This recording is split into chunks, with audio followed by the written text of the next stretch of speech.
আসসালামু আলাইকুম বিসমিল্লাহির রহমানির রহিম। শব্দে শব্দে সূরা আলাম নাশরাহ এর 4 নম্বর পর্ব এটি। আগে 3টি পর্বে 10টি শব্দ পড়ানো হয়েছে, এই পর্বে আরও কিছু শব্দ পড়ব। 11 নম্বর শব্দ হচ্ছে ওয়ারাফানা।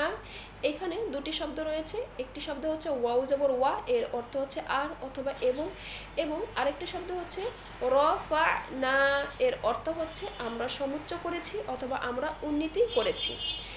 এখানে আইনে সাকিন এসেছে, এটি হচ্ছে জাহারের হরফ। জাহারের হরফ পড়ার সময় বাতাস বন্ধ রেখে পড়তে হয়, এখানে পড়তে হবে ফা। এবং এখানে আলিফ খালি ডানে জবর এসেছে, এটি হচ্ছে মদের হরফ। মদের হরফ হলে একালিফ পরিমাণ টেনে পড়তে হয়।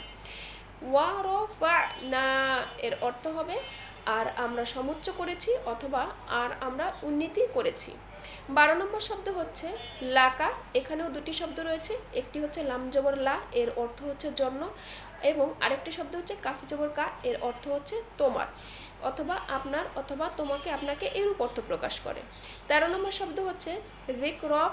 এখানেও দুটি শব্দ রয়েছে, একটি শব্দ হচ্ছে জিকর, এর অর্থ হচ্ছে আলোচনাকে বা খ্যাতিকে বা স্মরণকে বা সুনামকে, এবং আরেকটি শব্দ হচ্ছে কাফ জবর কা, এর অর্থ হচ্ছে তোমার, আপনার, তোমাকে, আপনাকে এরূপ অর্থ প্রকাশ করে, ঠিক আগেরটির মতোই।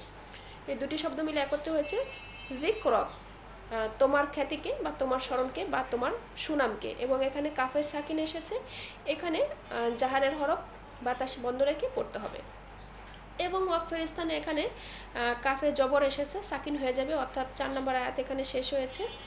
যদি ওয়াকফের স্থানে এক জবর এক জের এক পেশ, দুই জের দুই পেশ আসে, সেক্ষেত্রে মনে মনে সাকিন ধরে পড়তে হয়, একে বলে আরদি সাকিন। তাহলে সম্পূর্ণ আয়াতটি যদি মিলিয়ে পড়ি, ওয়ারাফা'না লাকা যিকরক, এবং এর সরল অনুবাদ হবে আর আমি সমুচ্চ করেছি অথবা উন্নতি করেছি তোমার জন্য তোমার আলোচনাকে বা খ্যাতিকে বা সুনামকে।